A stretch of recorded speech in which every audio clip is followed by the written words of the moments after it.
El epicureísmo y los cínicos. Ambas son escuelas filosóficas que pertenecen a la filosofía helenística, junto con los estoicos y escépticos.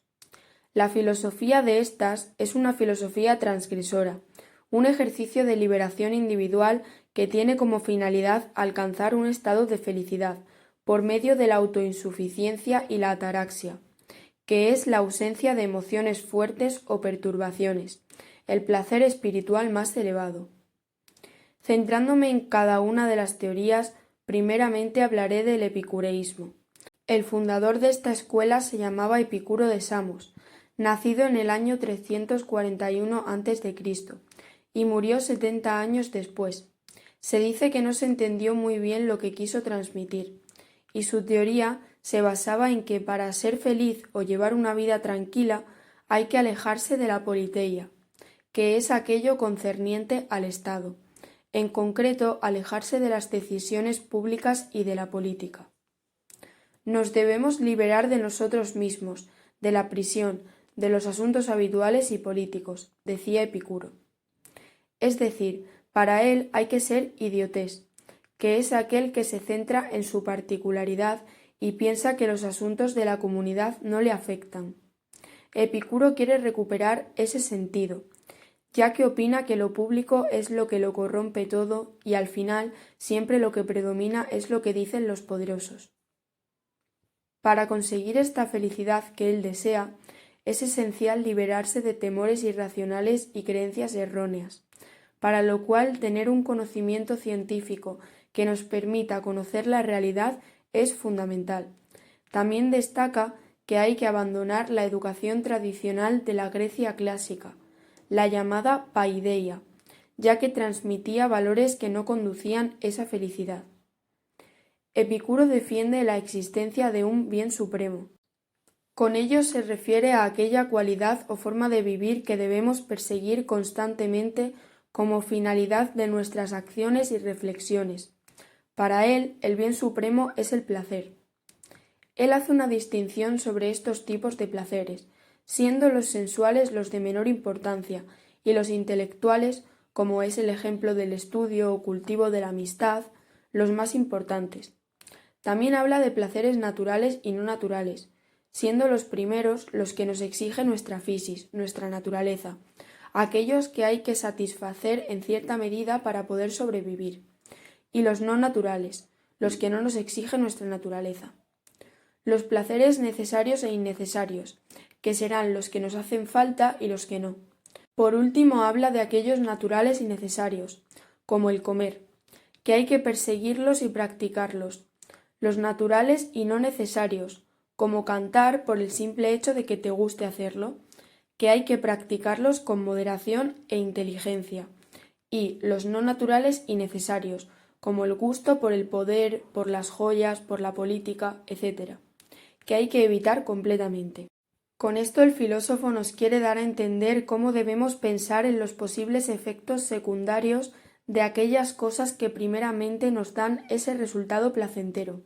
Un dato curioso de Epicuro es cuando decide establecerse fuera de Atenas, fundando el denominado Jardín de Epicuro, y permaneció allí el resto de su vida.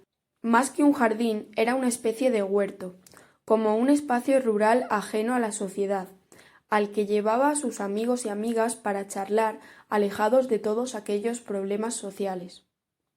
Por esto es por lo que los seguidores de él fueron reconocidos como los filósofos del jardín o aquellos del jardín.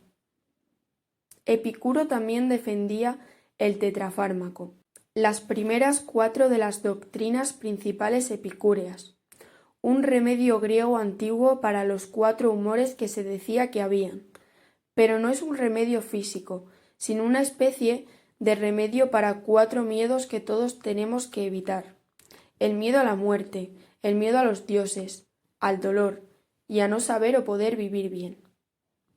Para evitar el miedo a la muerte hay que pensar que cuando morimos todo ese miedo se va. Al igual que decía una de sus frases: el peor de los males, la muerte, no significa nada para nosotros, porque mientras vivimos no existe, y cuando llega a nosotros ya no estamos. Epicuro explica que al dolor tampoco hay que tenerle miedo, porque al ser un dolor fuerte e intenso, como el que podemos sufrir con un golpe, dura poco. Sin embargo, los dolores más fuertes, pero continuos, por ejemplo el de estar enfermo, tampoco hay que tenerles miedo, porque son más tenues y nos podemos acostumbrar a ellos. En cuanto al miedo a no poder o saber vivir bien, se evita cuando reflexionamos sobre que no hay nada lo suficientemente importante como para quitarnos las ganas de vivir. Y el miedo a los dioses se evita pensando que si de verdad existieran, ya que no se sabe, al ser superiores a nosotros, no nos iban a prestar atención ni meterse en nuestros asuntos. También cabe destacar cómo los epicúreos tenían tendencia a establecer continuidades entre animales y seres humanos. Epicuro afirma cómo todos los seres vivos tienen sensibilidad y buscan el placer evitando el dolor, pero a diferencia de otros, este respeto hacia la vida animal no proviene de motivos religiosos ni filosóficos, sino sensoriales. Centrándonos ahora en los cínicos, el cinismo es un movimiento que tuvo su origen en Grecia, en los siglos III y IV a.C. Fue una escuela proveniente de Sócrates, ya que interpretó de un modo peculiar la doctrina socrática.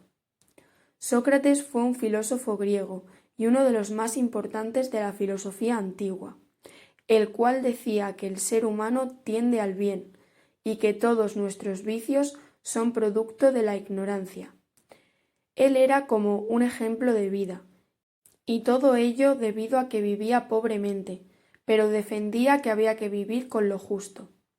Su teoría constaba de no tener nada no necesario, es decir, para él debemos librarnos de todo aquello que sea superfluo, porque lo que no es estrictamente necesario nos estropea.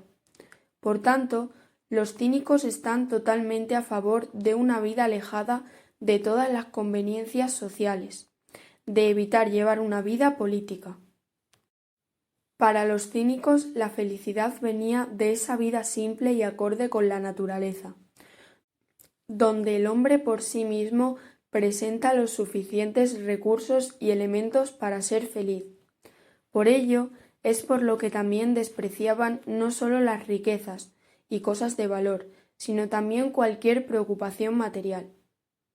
Estos individuos aspiraban a ser identificados con el ideal del perro, por su sencillez y desvergüenza.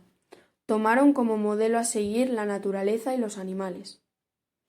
Al igual que decía un filósofo denominado Alcifrón, cuando retrataba a la figura de los cínicos.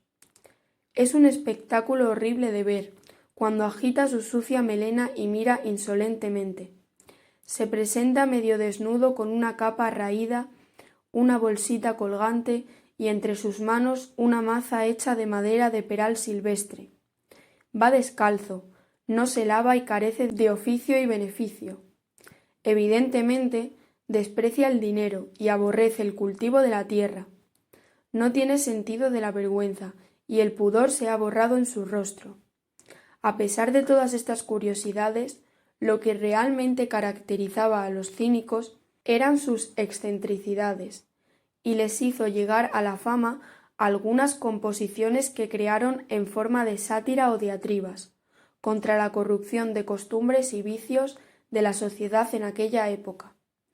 La escuela cínica fue fundada por el griego Antítenes y destacan algunas figuras como las de Crates de Tebas, Hiparquía, que fue una de las primeras filósofas, Menipo de Gadara y sobre todo la figura de Diógenes de Sinope.